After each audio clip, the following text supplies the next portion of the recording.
Okay, good day to you all, and welcome to this FMG session on Marion and OECD report. Before that, I will just do my routine, one minute for my routine work as CEO of FMG.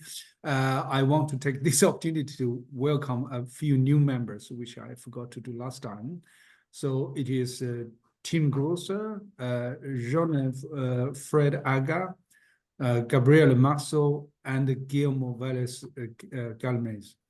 And also a friend of our group from UNCTAD, Luz Maria de la Mora. She's director of UNCTAD Trade and Commodities Division. I think she's here. Yeah, Luz Maria. Yeah, Luz, welcome. And of course, those are all old friends. We have been engaging them quite frequently. And also, one word about Guillermo. Actually, he is definitely not a new member. He was one of the founding members, actually. And then he became ambassador. And then, so we have to not kick him out, but he has to step down because he's not independent anymore. And now he's back. So very big welcome to him. So with that, for today's work, it's very simple. I won't go into details. Mia and others will do that. Simply that we know that the current turbulence, all these kind of measures, tariff, everything, and is impacting heavily on the global supply chain and reshaping investment flows and other things. So I have been wondering what to do about that, how to organize a proper session. And then I saw Marion's report. And I said, that's excellent, let's do it. And Marion was kindly to say yes. And then Mia has kindly put together the panel. So I'll stop here and give the time to Mia and the panel. Back to you, Mia. Thank you very much. Thank you so much, Lou. And well, good morning to our friends in Europe and adjacent time zone, and then good afternoon, good evening to you, Peter, and to myself, and maybe occasional viewers from our part of the world. So thank you very much for joining us in this session. As Lou said, my name is Mia Mikic. I am in the board of FMG, currently chairing it. And it is my really pleasant duty to be moderating this session, this discussion today. This discussion is dedicated, as Lou said, to the recently published report by the OECD that was titled, I think, Supply Chain Resilience Review. And it was published in early June, and since then has been reviewed and reported on in many media. So we are very pleased to be able to welcome back Marianne Jensen, who is Director of Trade and Agriculture Directorate at OECD, and she will be presenting the main findings of this review. And Peter Draper, who is a professor and executive director of the Institute for International Trade at the University of Adelaide, who will be a discussant. And so before I give them the floor, I just want to set a scene in a minute, just to say or to note this dramatic evolution of the concept of resilience of supply chain. So pre-COVID, we normally just talked about a supply chain in the context of maximized efficiency, minimized cost, just-in-time delivery. And resilience was parked somewhere with basically managers of risk, and nobody cared about that. Then in COVID, all of a sudden, resilience became a household name. But it was understood mostly as something that drives security, almost, not national security, but health and personal security. And unfortunately, it was also equated to sometimes, often, to self-sufficiency. And it started to be driven by the concepts or calls for reshoring, partly localization of strategic products related to pandemic mitigation, and then soon after that, with this concept of friendshoring that started to actually edge into a different understanding of resilience. And so now we are emerging, I think, in a different understanding of resilience. It's not only about localization, it's much more. It's not also even about diversification, but it is about how to manage this transition. And the report, as Marian will explain in much better way than I'm able to, really goes into deeply into that through the concept of AAA, agility, adjustment, and alignment. And we will hear about that in detail in her report. And I think the report actually manages very nicely to present this transition of the concept itself, but also the challenges in how to govern the supply chains. And so with this, I think it's time for me to give the floor to Marian and to listen to her presentation. I think you have a PowerPoint, Marian, and we will handle that. Yes? Okay. Thank you.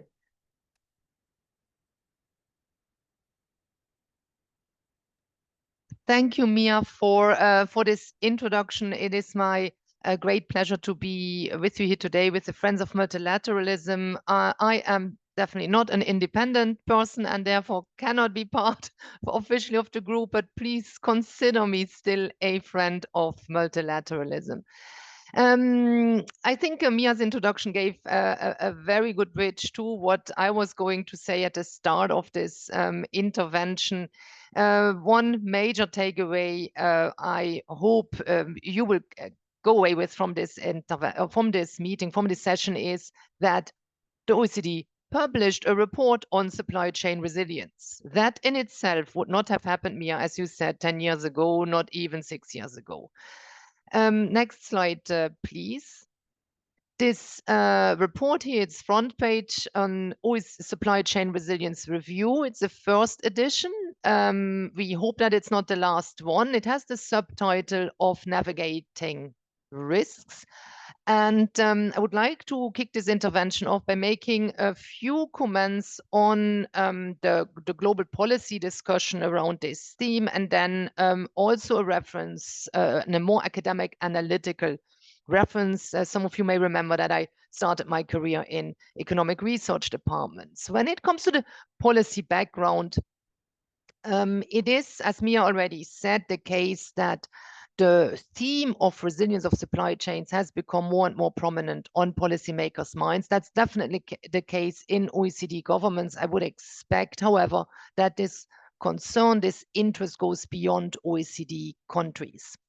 You see the terminology popping up quite prominently as early as 2021, really as a result of the COVID-19 crisis in G7 statements. We started at the OECD, or my directorate started to work already with the UK G7 presidency on this theme. You find a very prominent reference to supply chain resilience in the leaders' declaration of the G7 German presidency, the so-called Elmau Declaration. Under the Japanese presidency, even the term principles for resilient supply chain, that concept was created. And most recently, finance ministers under the Canadian presidency asked for more analysis and more monitoring of supply chain resilience and of concentration in supply chains. That's the G7 level. Also at the OECD, the topic has gained prominence. You see that reflected in the declarations of our ministerial conferences. For instance, in 2023, when the OECD Trade Committee was invited to monitor trade interdependencies, and where the term supply chain resilience also comes up in the ministerial declaration. And then in 2024, with a reference to the principles for the resilient supply chains, the terminology coming out of the G7 Japanese presidency. And he also here again a call for more work on this topic. But it's not only at the G7, not only at the OECD level, also the WTO Abu Dhabi declaration makes reference to the term supply chain resilience. I think it's the first time this term is used, but others may remember earlier times. So the topic, very important from a policymaker's point of view, definitely at the OECD, but beyond, as we saw in the Abu Dhabi declaration. I promised to say a few words on analytical background. We are, as trade economists, I'm a trade economist, we indeed left, as Mia said, the term resilience to the risk managers of the supply chain managers. But what this also reflects is that business economists have had a long tradition to look at resilience in their supply chain management work when managing supply chains. And it's actually also the case, as you said, Mia, I'm responsible for agriculture. The agricultural sector has forever been concerned about shocks and about resilience. But as I said, the management literature is full of approaches to resilience of supply chains. The term agile, adaptive and aligned supply chains, AAA supply chains, comes from the business literature. It's not something we invented. What this report therefore does is also to marry economics literature with business literature. What I will show you is a few key findings, but I organized them really in order to come up with a short narrative that will arises from this report. With the next slide, please. Kicking off with a standard statistics that we use as trade economists. When we talk about supply chain trade, we use the so-called trade and value added data to try to understand how much of global production in this case depends on international trade, depends on inputs. So how much, to which extent are inputs that go into production elsewhere traded across the world, and to which extent is this driving global production? What we see here, and I have to say using 3 different databases, that's why you have 3 colors, is that supply chain trade has been increasing over time. That's not new to most of you. We have seen a stark increase in the 1990s and the early 2000s, a stagnation in the importance of supply chain trade for global production since the great financial crisis. With a caveat though, we show here quite on purpose both current prices and constant prices. One thing that happened just after the great financial crisis is a lowering, a reduction, a decrease in commodity prices. Commodities are often inputs in supply chains, and therefore if you look at supply chain trade in current prices, you get a different trend than if you look at supply chain trade in constant prices. The dotted lines are higher than the a bit more solid lines between 2010 and 2020. So important when prices change to use constant price data, not only current price data. And what we see is that supply chain trade remains high, at least in constant prices. And after the COVID-19 crisis, we may have seen an increase. The data here go until 2023. We do not know yet what happens afterwards. Next slide. So global supply chain trade remains important. We expect, most mainstream economies expect trade to be linked to a positive evolution of GDP growth, and therefore trade to be good for variables like poverty reduction. And here, this is one of the charts you find in the report where you see the evolution of supply chain trade. That's the light blue line. And you see the evolution of the global poverty headcount. And there you see very clearly that in the period of increased supply chain trade, this trend went hand in hand with a reduction in poverty at the global level. Nevertheless, there has been a concern about the evolution of trade. And one of the other things that has changed, so supply chain trade has been on the increase and then at some stage stable. poverty headcount went down. But another thing that changed quite significantly in here, another chart you find in the report is the levels of import concentration. Whilst, and here this is a standard measure Herfindahl index, where we look at across the globe how much are countries dependent on imports from others, to which extent are imports concentrated. You see that actually the level of concentration has not changed a lot. We have this level here of 0.3 over time, but what has changed is whom countries depend on. We have 4 countries highlighted here: China, United States, Germany, and Japan. The brown area, the beige area, is all the rest of the world. And what you see is between the end of the 90s and the 2020s, a stark increase of the red area. More and more countries have started to depend on the red country. In this case, that's China, for their imports. China has also become more important as an export destination. That's the chart on the right. But in particular, on the import sides, we see that increased importance. What is also interesting is that this increase in terms of dependency on China for imports has come very much at the expense of the 3 other countries that you see in this chart: United States, Germany, and Japan. If you take these 3 countries together, many other countries depended on the United States, in particular for the imports, to a lesser extent on Japan and Germany. All of these 3 countries lost in importance in terms of dependency, in particular the United States, and there has been a shift from these 3 countries to dependency on China. And the rest of the world has remained relatively stable. The same thing happened when it comes to destination markets, but to a lesser extent. So not so much an increased concentration in trade, but a change in whom you depend on, at least if we look at this relatively rough measure of the Herfindahl index. Doesn't mean that when it comes to specific supply chains at a more granular level, there have also been increases in concentration overall, and that's indeed something we show in other reports. So I showed you 3 trends. Next slide. And for some policymakers, this increased dependency on other countries, maybe particularly on China, has led to calls for less dependency on imports or less dependency on other countries, and has led to calls for reshoring. What we look at here is to which extent we can see reshoring in terms of a lowering of import intensity of production happening.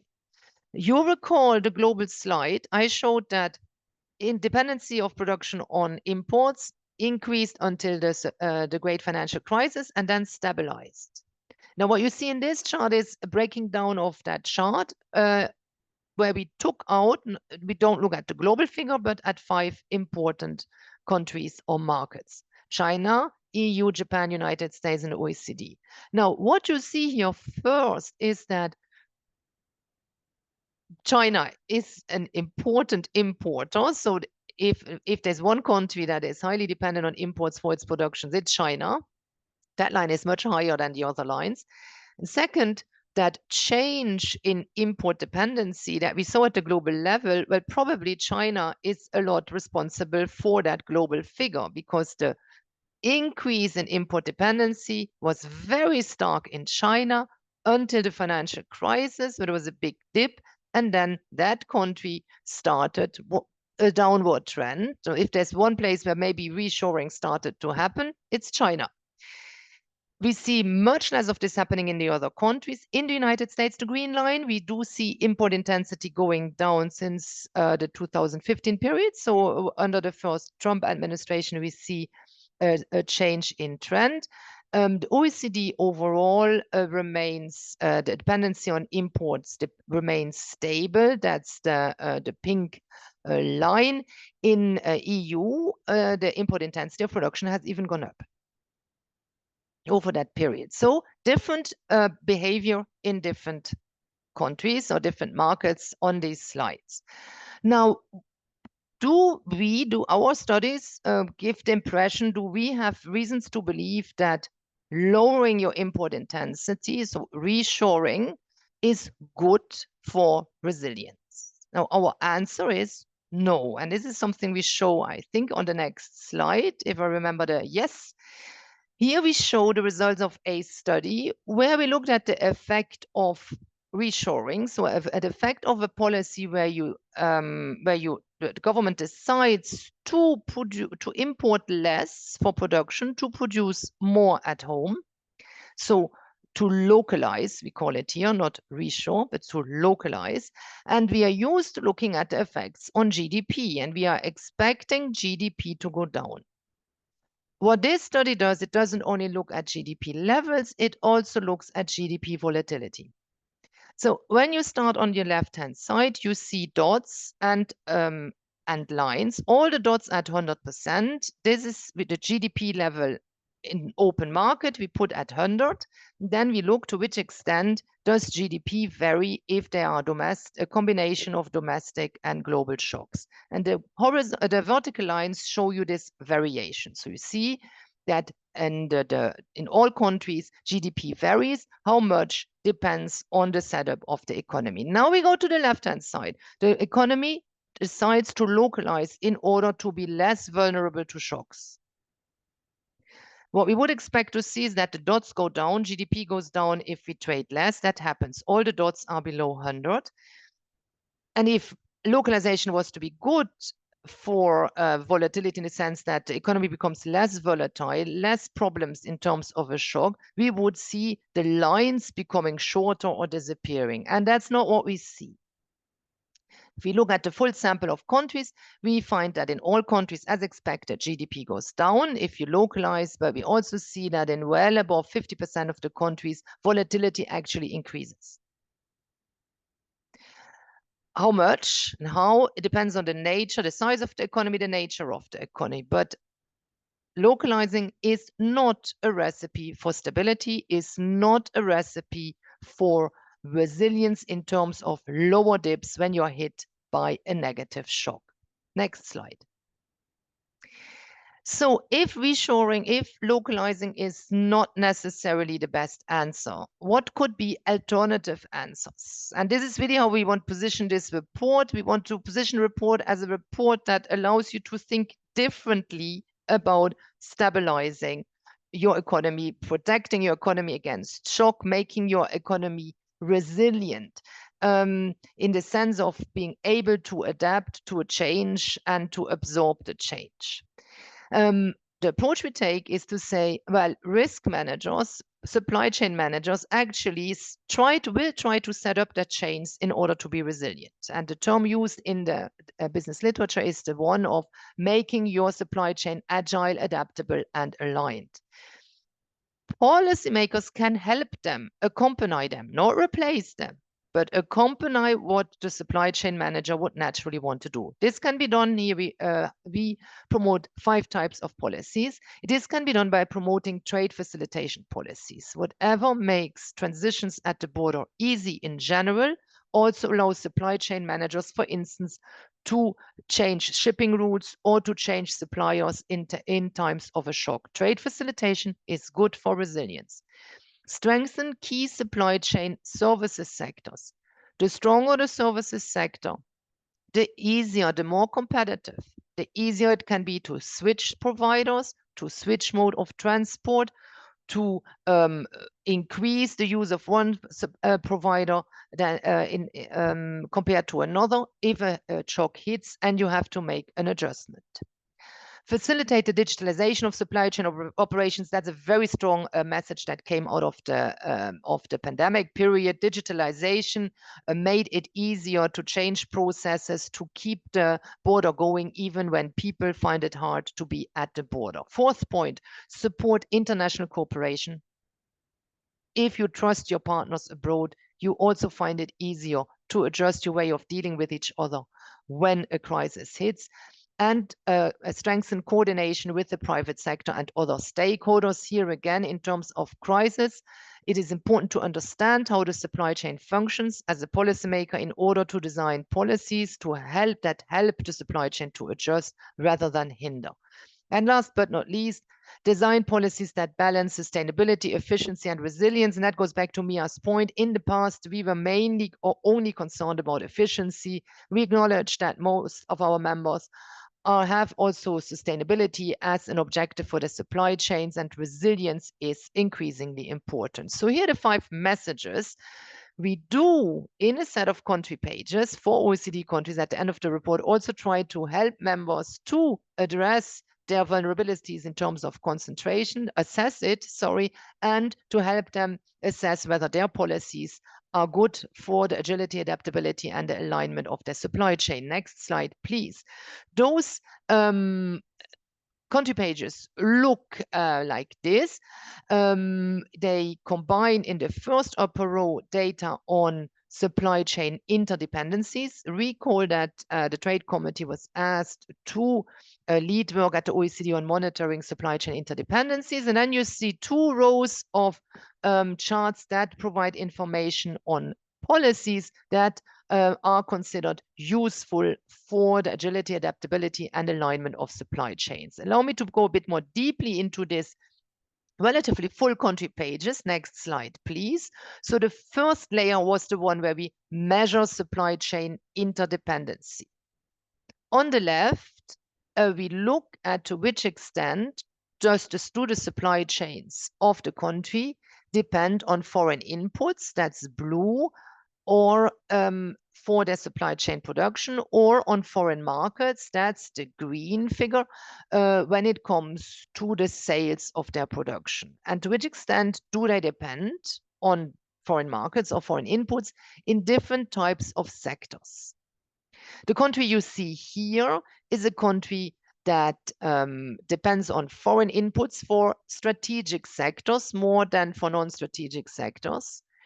When it comes to foreign markets, for the sales, strategic sectors, it also has important sales abroad in strategic sectors, but it sells a lot abroad.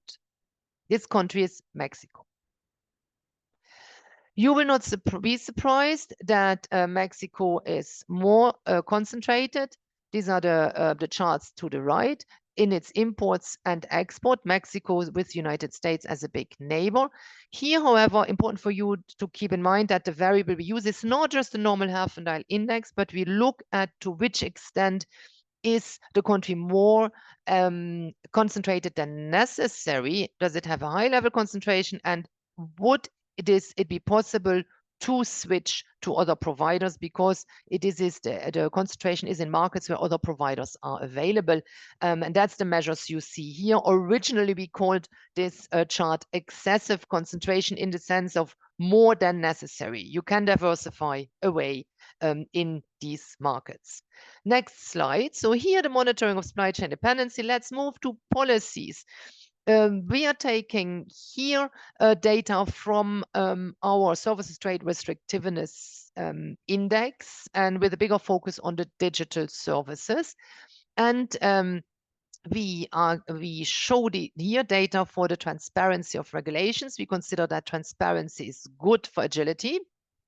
Private sector can react more easily if the private sector understands how the regulation functions. Digital trade facilitation is good for supply chain functioning. So if you are in the green area, that means you are above the OECD average in these for these variables. This country here is Austria. So Austria is below average performance in the OECD when it comes to transparency of regulations, or when it comes to barriers to digital services trade. In general, the OECD performance on these indicators is high compared to global averages.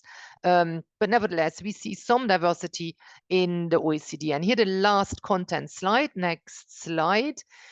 This slide looks at trade facilitation with a focus on the type of trade facilitation measures that are important for supply chain functioning. So it's notably the automation of processes and the border agency cooperation.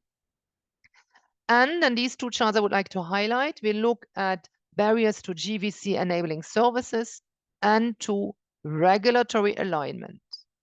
Barriers to GVC enabling services, notably, we look here at the data on barriers to services trade for transport services. That those services are important when you think of shocks like something blocking the Suez Canal. When the supply chain manager wants to change modes of transport, it's important that all modes of transport are relatively free and you can move from maritime to road, rail, or air. And to the right, regulatory alignment, that's related to our policy message on more cooperation needed. The more transparent regulation is, the better you are to best, the closer countries are to best practices in regulation. So that means the more you are to the left, and the more your regulations are similar, the more you are clustered to, let's say here, the OECD average, which is the blue one, the easier it will be for suppliers to react, because when a shock hits, because the regulations in your own country or in your partner country are similar to the one of the new partner country you want to source from, and therefore it's easier to switch suppliers or to sell to another market. So cooperation into at the regulatory level, something we consider an interesting area to look at when it comes to raising the resilience of your supply chains. On the last slide, you will find the QR code for this report where you can download the report. And please, as a summary, remember that the report argues that supply chain trade continues to be very important, that the type of concentration and the countries that we depend on for trade may have changed over time. This has led maybe to calls for more autarky, more reshoring, but this report really cautions against the pendulum going from one extreme to the other. More autarky is not necessarily good for resilience. It's definitely not good for GDP levels. Instead, the report encourages policymakers to think of how they can accompany multinationals, companies that are active in supply chains in their attempts to be agile, adaptive, and aligned. And we present a number of policy advices, a number of policy guidances in order for policymakers to make it easier to trade and to adjust to shocks. I look forward to the discussion. I hope you found this interesting, and I look forward to your comments. Thank you. Thank you so much, Marion. Very interesting presentation, and I'm not gonna open the floor now for the comments or questions or directly on your presentation before we hear from Peter. Just before I forget, on that website where the survey is also available to download from, there is a paper, a document that is helpful for people to understand how these country pages can be interpreted. And I think if people want to read that together with reading their country page, it's very useful. So thank you for providing that guidance to the users. Peter, we are waiting eagerly and keenly to hear from you now. Thank you.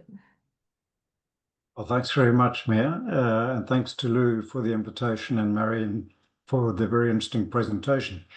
I have to say it's a report I'm pretty much in agreement with, and it's a very rich source of insights and data. So take it as a given that I think the key messages particularly are well received. And I would certainly align with them. I was very glad, Marion, that you addressed the question up front of why the OECD has published a report on supply chain resilience.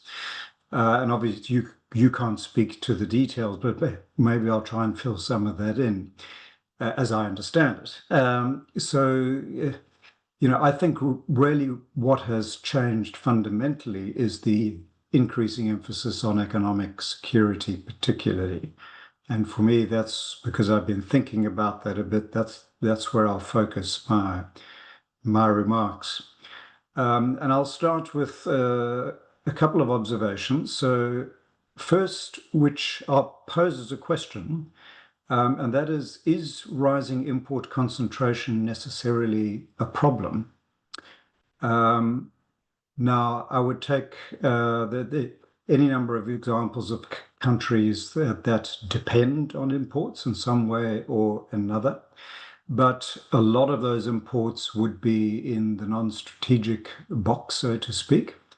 One minor quibble, I was never quite sure in the report what constitutes a strategic product and what doesn't, but maybe that's something we can come back to later.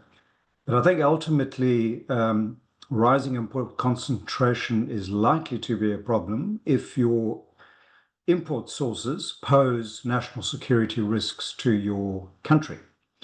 And so two conditions are inclined to mobilize that vulnerability.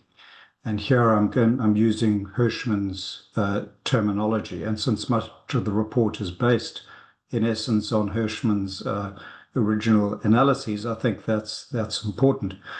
And then when you think about it this way, unfortunately, it seems to me, it's not just China, but it's the two great powers that constitute the growing share of such vulnerabilities exposure. Reciprocal tariffs come to mind. What is the United States doing? It's mobilizing everybody else's dependence on the US market. And President Trump is quite explicit about that. China, by way of retaliating, is mobilizing everybody else's export or import dependence, rather, on critical minerals, to take one example.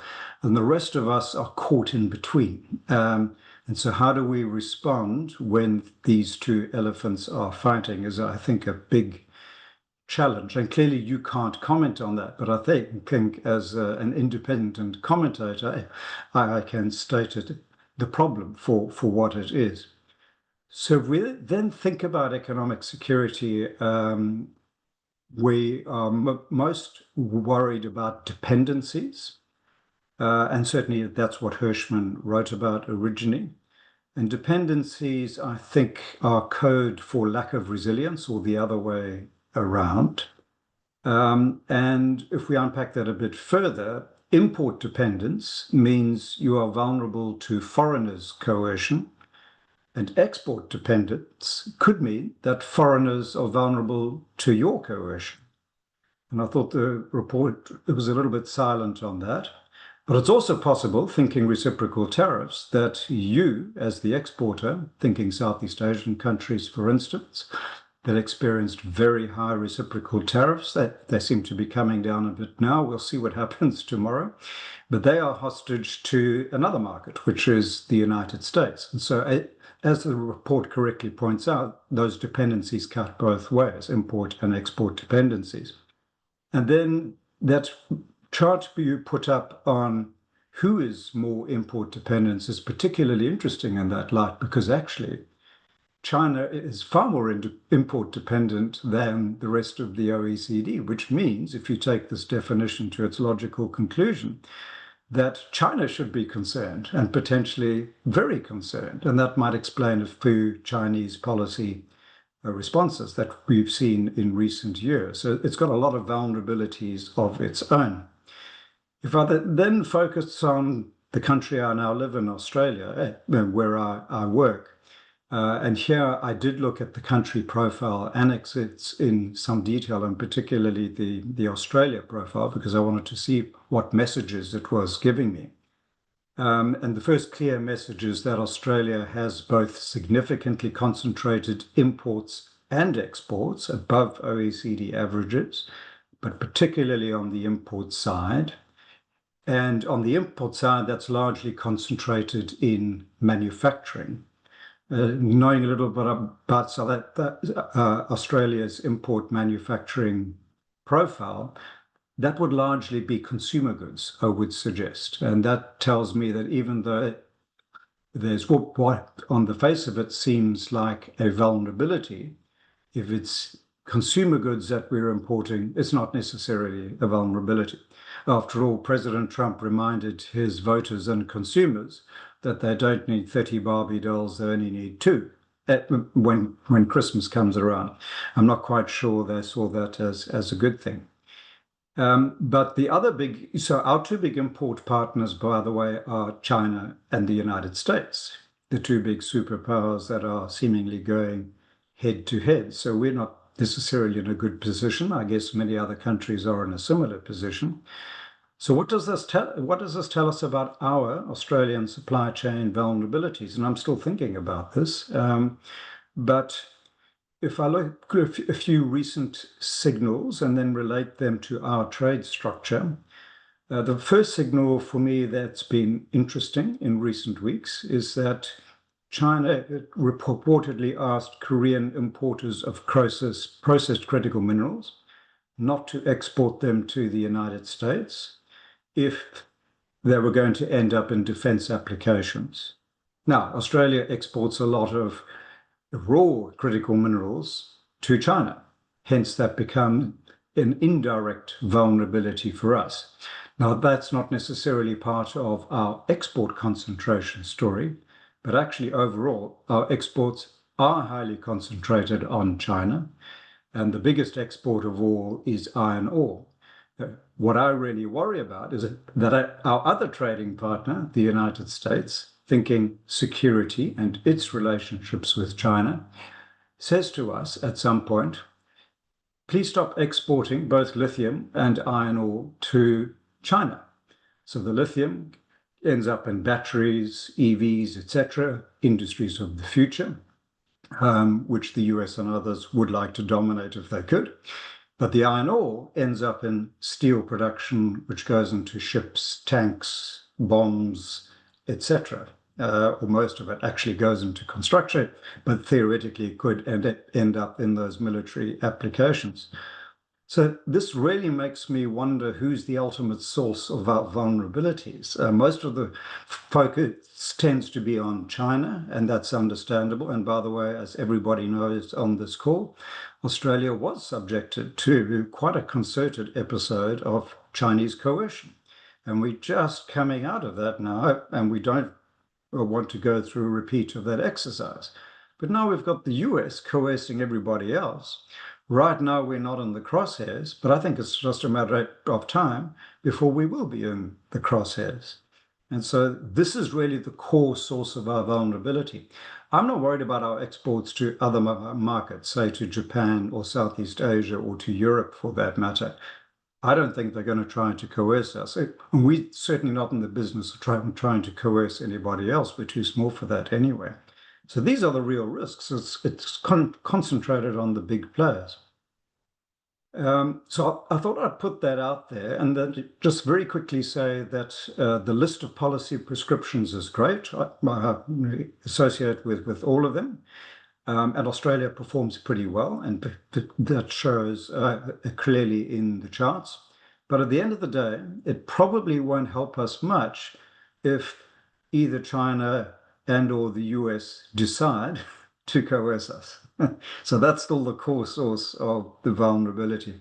And that tells me that actually the key thing we've got to do is diversify our dependencies, and particularly to big markets like India, into Southeast Asia, etc. And that's really where the Australian government, particularly DFAT, is focusing its attention, is on that diversification story.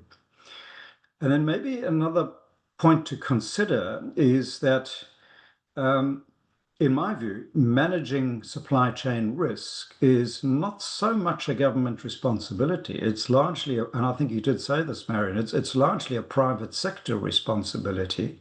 And the government can play a role in that through the kinds of policies that you suggest, and particularly when it comes to national security vulnerabilities, there the government must get involved and step in. And it's got some tools it can provide. And you didn't mention these in the report, but just to say, for instance, help with export promotion or import promotion, mobilizing foreign offices and diplomatic structures. There's a range of tools that governments have working hand in hand with business. And we saw good examples of that when we were in China's naughty corner, and Austrade in particular got very involved with helping companies right down to the level of specific products that they identified as vulnerable to coercion, helping them to find new markets. So they would do the data analysis, contact the company and say, are you aware this could be a problem for you if this gets much more serious? We can help you with diversifying your export markets. And so that was a very active intervention that the Australian government made that was, by all accounts, pretty successful. So there's other points I could make, Mia, that relate more to methodology or this chart or that chart, but they're minor academic quibbles. I won't raise them now. I'm looking forward to the conversation. Thank you very much, Peter. I think these set of comments and some questions that you actually posed are shared by many as well, particularly about this concentration of imports, because if we come from the old school of understanding how development goes, then we have, it's not a matter of on who, but how much you are dependent. But here, I think the on whom you are dependent is coming into the focus, right?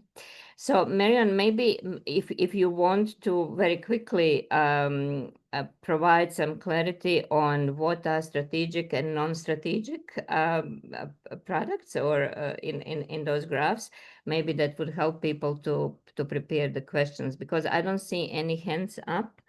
I'm looking for the comments or questions by others. So while we are waiting for that, Marion, maybe you can do that. And then Lou, can you wait for Marion to perhaps just give us a little bit of clarity on this strategic thing? Thank you. Yes, thank you, Peter, for these comments, and thank you for indeed pointing out that there are things you can say that I, as the director of the OECD, cannot say. The definition of what a risky sector is and what non-risky, strategic and non-strategic sectors are is taken from an IMF publication. You will find that in some of the charts. And I must admit, I do not have the list of products in there, but they are considered the sectors that are important for economic security. So that's a term you also used, Peter. I do know that petrol and electricity, that the energy provision is one of the areas that appears in these strategic sectors. I would like to make maybe two quick points in reaction to Peter's comment. Indeed, the attempt we want to make here is to say, accompanied with the business private sector, but it's the private sector that manages risk. Don't try to run the supply chain. And therefore, you should also not tell the private sector to diversify. Diversification is a great way to reduce dependency. This is why we have this concentration monitoring tool. So de facto, we are saying if you reduce concentration, you increase diversification. That's good to increase resilience. And we often say to policymakers, look for a package of policies that makes it easier for your private sector to diversify. If you have regulatory collaboration with more countries, regulatory coherence with more countries, your private sector will find it easier either to source from more countries, to sell to more countries, or to switch in case of a shock. So I'm fully aligned with your diversification message. I should have made that a bit more explicit, but I think it's embedded in the report.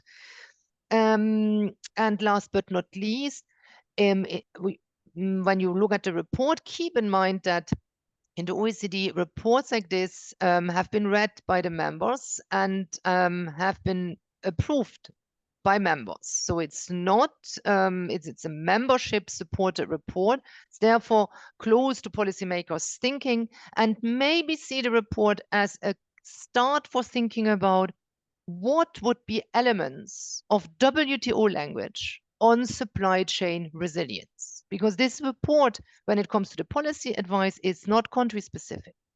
The policy advice is general. And we maybe want to provide elements here of thinking about what could go into a multilateral discussion. Okay, thank you, Marion, for that. Lou, and then Bernard. Thank you, Mia, and many thanks to Marion and Peter for really great presentation and also very valuable, interesting comments from Peter. And I concur a lot with what they both said, but especially with Peter about this bigger picture behind this dependence, interdependence, because I grew up as a student studying law, studying economics and law, and afterwards I began to work on trade with both US and EU, and long before the accession, I remember, I mean, my former boss, Madame Wei, who was the trade minister and later became Chinese deputy prime minister in charge of always trade. She said for long, when negotiating with the US, is that we sell kind of 800 million shares to exchange for one Boeing airplane. And then at that moment, we were told that, no, don't worry. I mean, this is Adam speed and comparative advantage. We do what we can, you do what you can, and we exchange, and that's it. But now suddenly, after about 20, 30 years, and everything changes and the wheel turns. And Marion has shown a nice picture of this shift of import or export concentration. But before that, it was basically the other three countries listed, US, EU, and Japan, who was very much the major players of that kind of concentration. At that moment, it didn't look like any problem, and we were told that there's no problem. But suddenly now the wheel changes, and then it becomes a problem. Basically, to conquer what Peter said, it is because China partially took over the wheel, and China is not only big, but totally different, both economically and politically. And that gives a lot of, like Peter said, rhetorics about we need to diversify, we need to look at economic security, and so on and so forth. And but I think the question would be that with that kind of mindset and all these kind of conflicts, unilaterals, all these things you're trying to secure yourself, and you naturally provoke responses from China, and which further worsen the situation, like minerals and all other so-called the coercive measures, whatever. But would that serve the purpose? I think both Marion and Pete asked the question. I think the answer is naturally probably no, because I think a few days ago, Financial Times reported on one expert saying that it takes 8 to 10 years for the private sectors, as Peter said, who are responsible for shaping the supply chain, to respond, to relocate, and to do everything. And the political cycle doesn't go 8 to 10 years. I mean, at least in the US, it's every 4 years. I mean, that's give a lot of concern about certainty and transparency and so on and so forth. I think in our group, many experts, including Willie, also is here today, saying that we need a lot of, kind of global responses, like Marion said. We need a strong transparency process about all these situations to follow, to discuss, and that. But putting everything together, I think that if we don't change the geopolitical mindset, if we don't rebuild trust, if we don't work through multilateral platform, trying to sit down, discuss each other's concerns, put on parameters, new rules, new provisions, or whatever, I doubt this mere trade responses, as Marion said, would help. Would help change the situation substantially. So I think that's the first thing. The second thing is that I mean, when others are concerned about this consideration, as Peter said, China is equally concerned about that, because for long China has been very much dependent on import from others. I was just quickly reading some materials before coming to this session. I think energy, definitely China is probably a top dependent on many other countries. Minerals like copper, iron ores, like Peter said, on Australia and others. High-tech chips on the US and chips equipment for EU countries. Agriculture like soybean and others, and also many other things that China depends on. But so with this geopolitical situation that China is, of course, has been investing into diversification. One simple example is about the US. I mean, you all read the figures that the trade concentration of China on the US has been decreased from 24%, I think 10 years ago now, to only 13%. And China's investment flow to the US is even going lower. I think by the end of 2023, I mean the how do you say that, the historic stock of China's investment in the US accounts only for less than 3% of the total Chinese FDI in other countries globally. So this is, of course, what China has been responding to the concerns. But does this help the US? Does this help other countries who might be in between? I think before the meeting, Peter, we discussed about China plus scenario. And a lot of developed countries actually welcome this China plus one thing because they need investment, they need technology, like China has been doing in the past decades.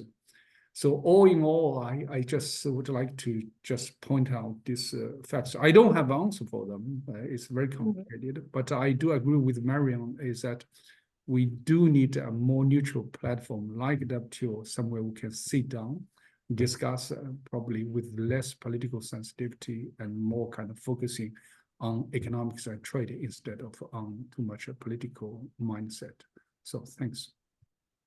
Thank you, Lou, for this commentary. Let me leave it at that and go directly to Bernard first. Bernard, you have a floor. Yeah, great. Yeah, thanks, Marion. So let me disagree with Lou.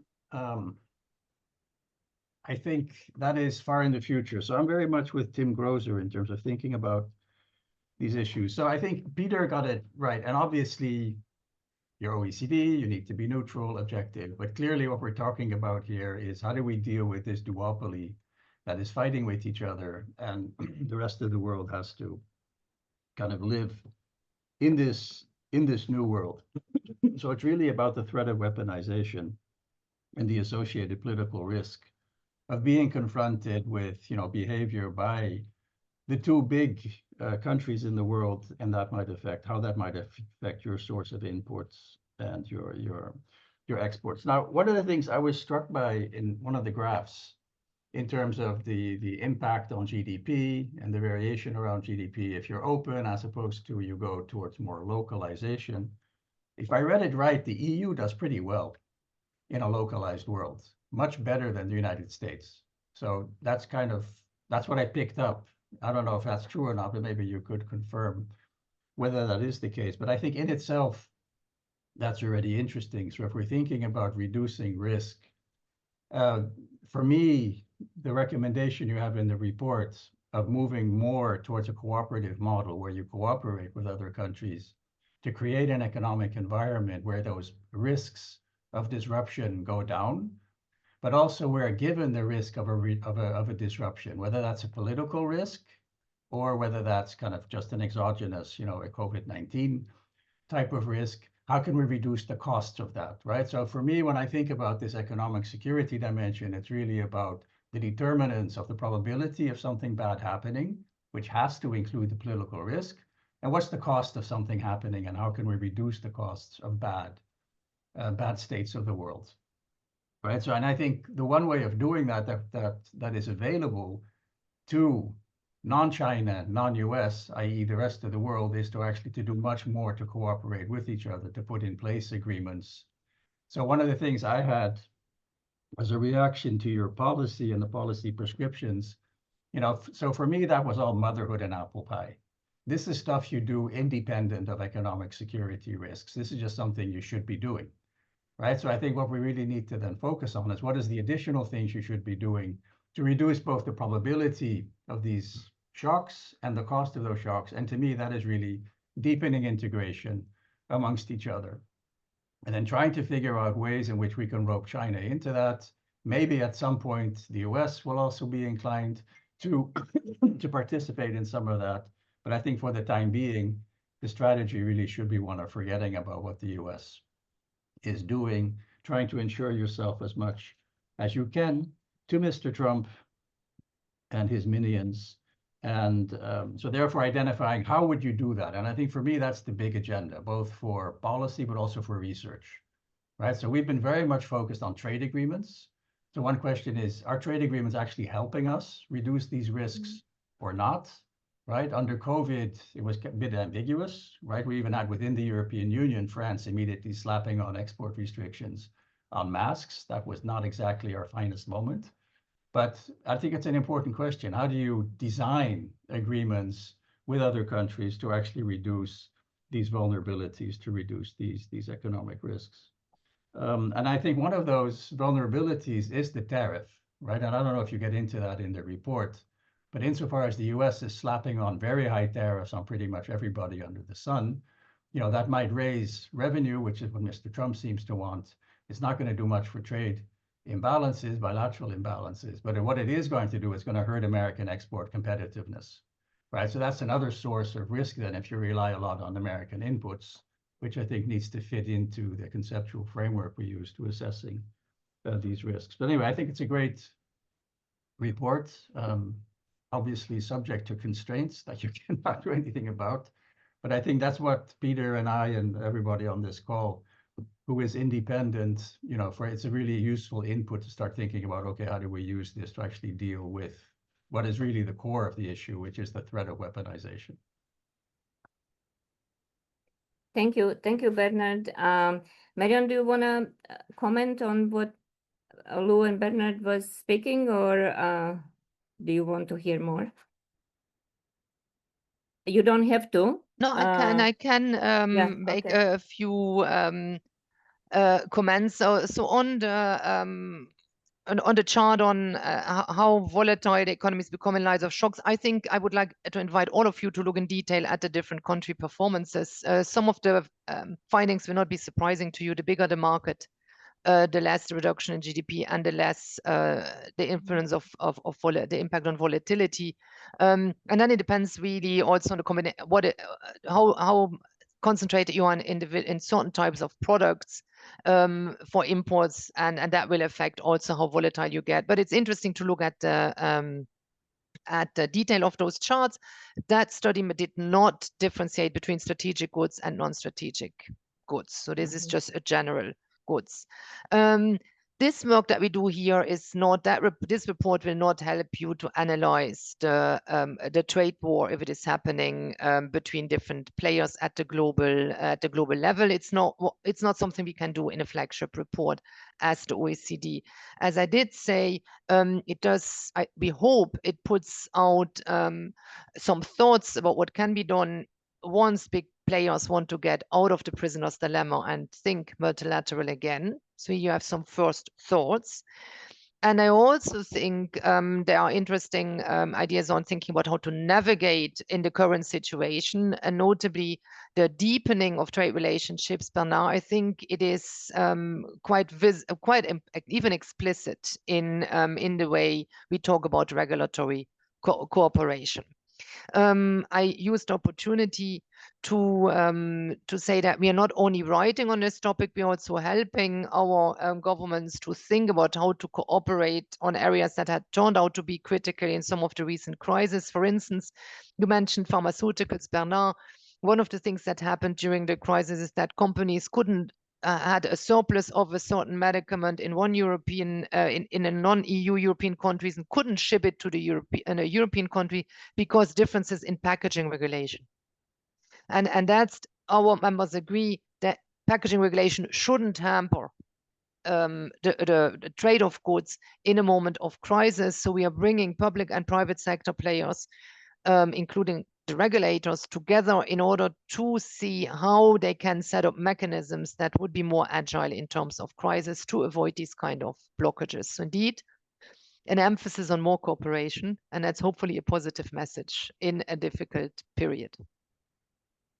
Thank you, Marian. If I just may very briefly add a little bit on that, also on the Bernard's comment of regional trade agreements not being very effective in the times of crisis. And that's certainly true, because those agreements that were signed pre-COVID really did not look into the possibilities of such external shocks that would require different behavior than that was put into the trade agreements in terms of just liberalization of flows, right?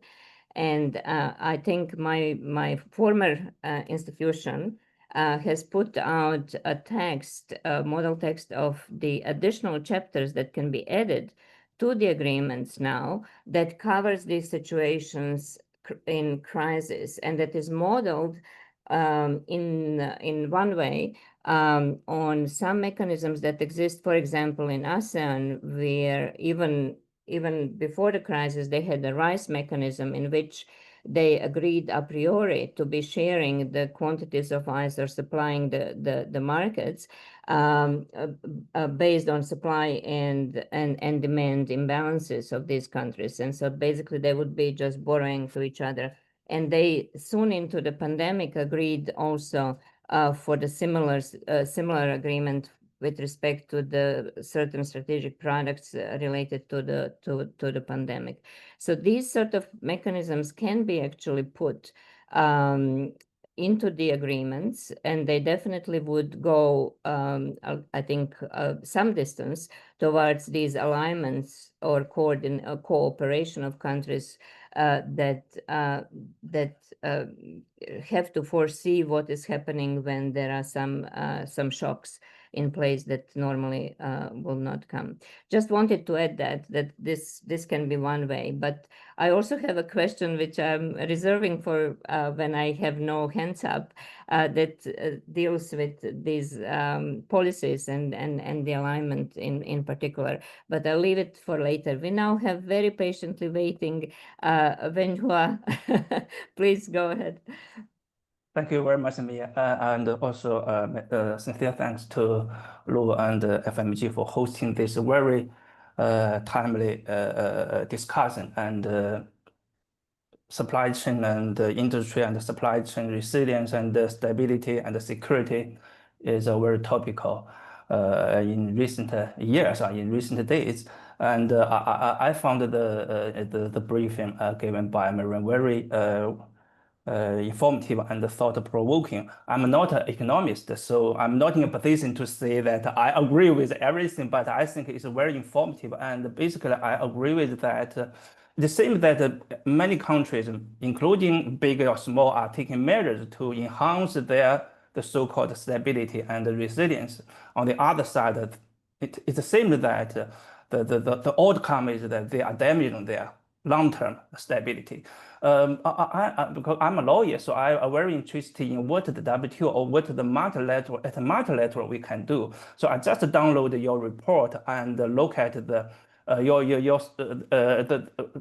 recommendations in the report.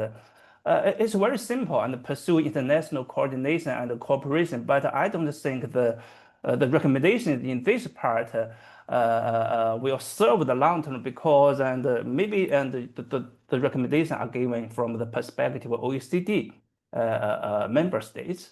It didn't mention what the WTO could do or at the multilateral could do. I think maybe finally, or because this is a group of friends of multilateralism, and at the WTO level, and we could do something.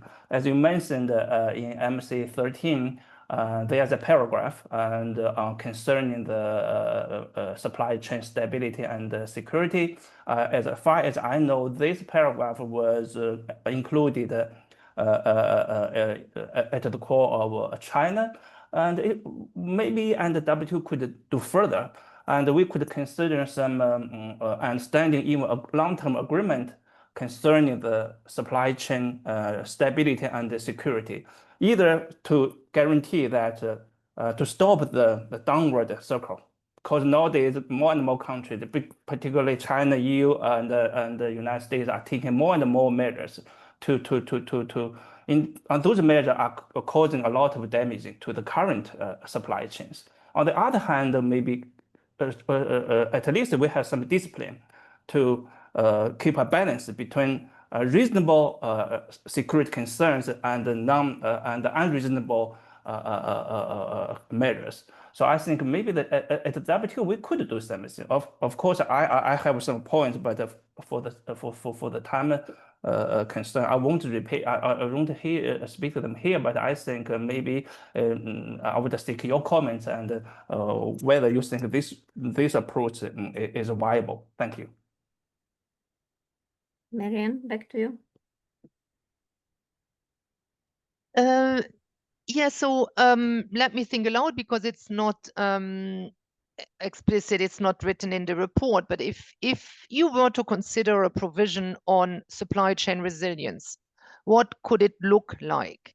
Now, one way of looking like could be that if you become too vulnerable, you can trigger certain types of policies, or you can ask your counterparts to do something. Now, what this report does is makes you think about what could be measures what would be the measures for vulnerability that you could use as a threshold if you were to want to come up with a provision of this nature. That goes back to this idea of monitoring dependency. The higher your dependency, the more vulnerable you could be to coercion, and both Peter, Bernard, and others have made reference to coercion. Just a thought. What could the WTO, what could you work on? Well, the WTO has traditionally had a strong tariff agenda, and I think many of you would agree that when it comes to the non-tariff measures, including or in particular the regulatory space, there have been some vulnerabilities in terms of progress on the multilateral agenda. Now, this report emphasizes the potential role of deeper integration, the potential role of regulatory collaboration, and actually regulation comes up quite a bit also in speeches from domestic policymakers, including from our membership. So maybe this is a period to start relooking at regulatory collaboration, and that's what some of the new integration agreements are actually doing. If you look at the Digital Economic Partnership Agreement, there is a reference to types of collaboration that go far beyond the kind of things we have typically been seen discussed at the WTO. So these are just two thoughts. For the rest, the measures that are in the report are typically measures that would be domestic variables you can use that are totally WTO consistent.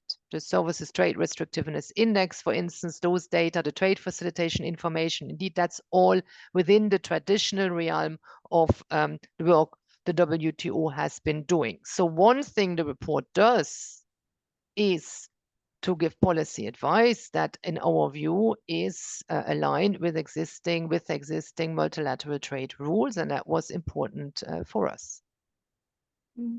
Thank you, Marianne. I see one more hand up. Luz Maria.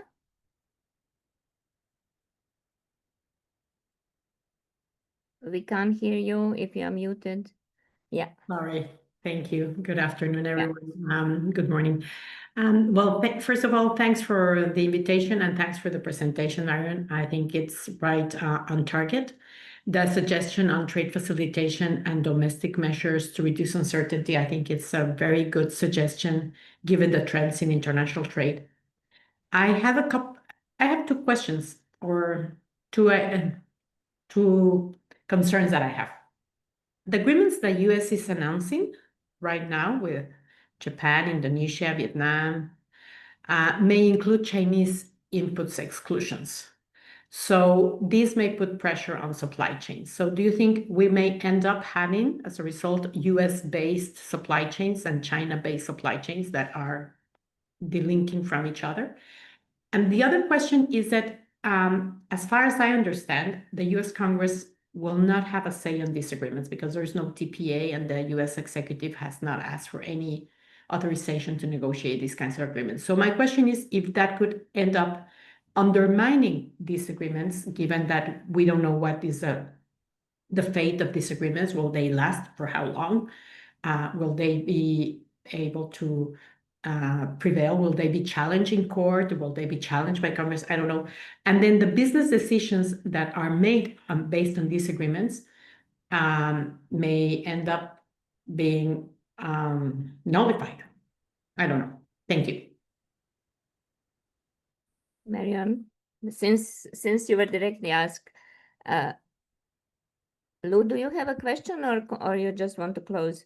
No, not at all. Not close. I think it's very interesting. Yeah, that's why I'm alerted. No, not at all. I think we could carry on as much as needed. And I will just make a quick comment to what Marion said and follow up on what Luis has just said about what the multilateral framework can do to help. I think on top of what Marion said about transparency and other things, I think there's also a critical point to say is that at least for WTO, I think we need to give the members need to give more, how to say, space for the secretary to develop a sensible reports and also recommendations. I think Marion has taken a bold step forward to do this. On WTO side, I saw there were at least one report on tariff impact, but not much on other aspects. So I think that needs to be really kind of buffed up with, of course, more kind of support from WTO members. And the second thing is that around this turbulence, tension, and also kind of reshaping the global supply chain, the development aspect is always weighs heavily on smaller countries. I mean, we saw a lot of impact on the Southeast countries, which is very much a part of this China Plus One thing. And also on Africa, LDCs, I think we have seen some reports, I have not read it, but from UNCTAD on this. So that I think where UNCTAD and other organizations could help on the development aspect. And on this, I do look forward to hear more from Peter also, but he keenly observes on the developments and all the things behind. So probably it would be good to also to listen to him about how we can, how the multilateral firm could help. I'll just stop here. Thanks. Thank you, Lou. Just to add that WTO has actually partnered with ADB and with UIBE to publish the reports on GVCs that were equally focused on actually developing more of analytical approach to measuring the value chains impact on economies. But I think in 2023 and the last year, they did refer to also impact of shocks on these. I don't think I think this year that's probably taken out of the WTO. But certainly some work was done there and should be continued to underpin any possible discussions on this. But there was a concern by Luz Maria Marion that you might want to address. I'm not letting you off the hook on that one. Yeah, but I'm happy to see that Peter raised his hand because I think it's better place to reply to this. Okay. I cannot comment on Okay, individual policies of members, and we cannot do this in the report either. Doesn't mean we do not discuss them, but it's not going to happen we do not do this in public. And when it comes to freedom for the Secretariat, I did mention to you these reports is seen by members before it's published. This is something that most UN agencies, multilateral agencies, do not have to go through the kind of processes we have to go through in the Trade and Agriculture Directorate. So that said, we have published some work on coercion. You may, and there's one study that is referenced in the report of the Ministerial Conference. and I think I had a connection problem right now. So we do Yes. work on coercion. We published a short paper on this in the margins of the last ministerial conference, going into more depth. Oh, I have an unstable connection. I'm getting warnings here. Going into depth in Lou is laughing. You think that's not a coincidence, Lou, right? It's the Americans. For examples, Australia's coercion by China, Australia, Lithuania, Japan, and Moldova exposure to Russia. And I can tell you that little paper went through multiple ministries in each of the governments before we were allowed to publish this. So that went very close to what would be not acceptable to be discussed in the public domain. But please have a look at that study. We are in the current context more frequent in situations where we have to assess what can be published, what is discussed in confidential session, what is discussed in Chatham House rules, what is written and never published. That's the way the world is like now, and I look forward to Peter's answers on Luz Maria's question. Peter, you have been called upon. I'll give a very simple response. Hopefully it's useful. So Australia has free trade agreements with the United States and with China. They count for nothing when the big power decides that they're going to coerce you. So the US has free trade agreements with all sorts of countries. It's just torn them up, right? The US is systematically abrogating the MFN principle. We're not talking about that right now, but that's what they're doing. These deals that President Trump is coming up with, that he announces through social media, there's no detail, there's no agreement. I mean, the UK thing, frankly, is a joke. It's 4 pages. It's not worth the paper it's written on, because he'll change his mind tomorrow. So why on earth would you trust the US administration to come up with a deal that could stick? But frankly, on the China side, when they were coercing us, our free trade agreement was just put out the window. It was completely ignored. So if we're going to go the multilateral route, and I'm a strong fan of that, I think we've got to leave the US and China out of it, frankly. I think that's the only way to proceed, the only prospect for success, because then we could base it around, say, an EU, CPTPP, like-minded middle powers, law-abiding and rules-observing grouping of states coming together and saying, actually, we account for, between all of us, more than 50% of global trade. That counts. So let's all stick by the rules. Let's not sign up to these ridiculous reciprocal tariffs deals and abrogate the rules. That's the direction I would advocate going in. Now, I don't work for the government, so I'm an academic. I have authority without responsibility. I can say that, can't I? But I think someone needs to say it, and so hence I say it. Thank you, Peter. I think it was repeatedly said in this group over the last 6 months, actually, when we were discussing the way forward for the multilateral trade system, and this particular suggestion about the like-minded groups that would converge around European Union plus CPTPP was mentioned several times. I don't think we have Tim Grosser anymore among us, our participants, but he was also talking about similar arrangements. I think we have approached our time, so I don't want to abuse a very busy Marianne anymore. I know she mentioned when we were talking before the seminar that she is very busy.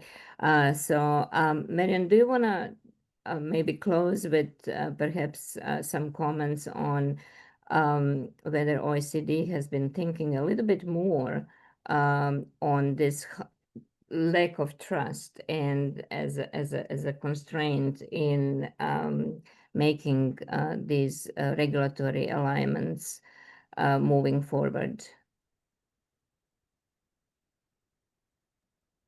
Yeah, Mia, we have not only been thinking about this, as I said, we are even trying to be active in that space. We have started a series of meetings that around something called a Critical Supply Chain Forum. And Critical Supply Chain Forum meetings are meetings that on around a specific supply chain. I mentioned the pharmaceutical supply chain already. Our recent meeting was on the agri-food supply chain.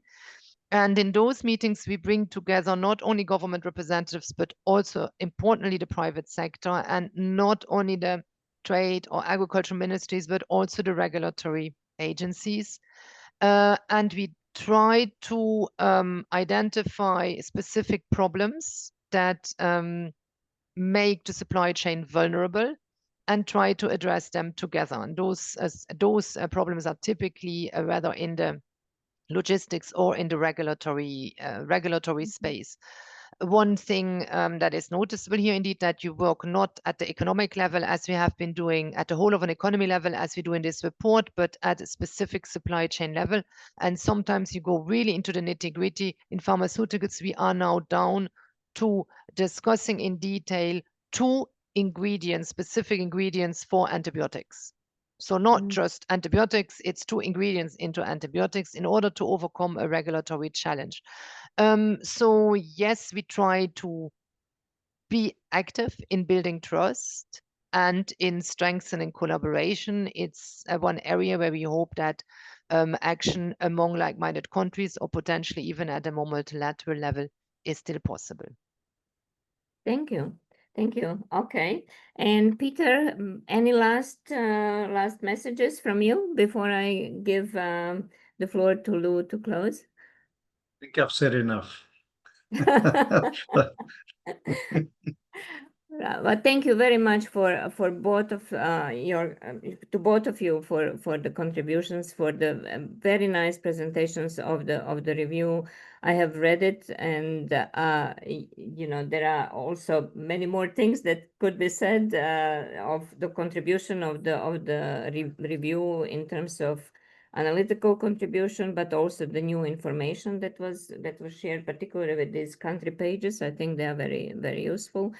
And so thank you very much for joining us to share about this work and these adjacent sort of meetings and activities of OECD. They are important, and they go hand in hand, of course, with our efforts to try to reduce these sort of gaps in trust between the countries, and so that they can work together. That's a steep hill to climb, and so I'm not sure that we will succeed, but we have to try. And thank you, Peter, very much as always for your very frank and the comments that resonate, I think, with many of us in our daily work on these issues. So, and thank you to people asking questions, and to those that have put, I see that Venjua has put quite a bit in a chat. I think we can dig it out and share it somehow. And thank you for the participation. So I think this is our last public event before the summer break. So we had very busy half a year. Most of the sessions were actually very much based on discussing the WTO reforms and national trade policies. So this was a refreshing session, because although we ended up talking about the same thing, but at least it was in a sort of more broader contours. So I really enjoyed it. Thank you very much for everyone's contributions. Lou, your last word. Yeah, thanks a lot, Mia, and I want to join you in thanking Marion and Peter for really excellent presentation comments, and also for others who have contributed, and especially this is the last session of our group before our annual cycle, and next week we're going to the annual General Assembly meeting of the FMG and look back what we have done. And one message is, of course, we have received recently from many ambassadors, organizations, and other people is that we're doing great work and we should do more. So there's a high demand there. And of course, on that, this could not be possible without the contribution from Peter, Bernard, and also Wenhua and many other FFG members. Everybody is working pro bono. And also to many friends like Marion, Luz Maria, and others in helping, how to say, directly or indirectly. Marion, one word to what you said is that, of course, you're not yet a formal friend of FMG for some reason, not on our side, but you are always regarded as one of our best friends of the group and of multilateralism. So there's no issue on that. And with that, of course, we have MC14 to come, and we have the bigger picture there, which, of course, as I said, we have a strong demand from the community, and we will discuss that and how to see how we can do better. And on that, we do look forward to support from both our members and also our friends, and also from the ambassadors who ask us to do more. Let's see. Okay, so with that, I will just wish you a happy summer break, and we see each other very soon and after summer break. Thank you. Thank you. Thank you all. Thank you. Thanks. Thank you. Thanks, Mia. Goodbye. Thanks, Mary. Thanks, Peter.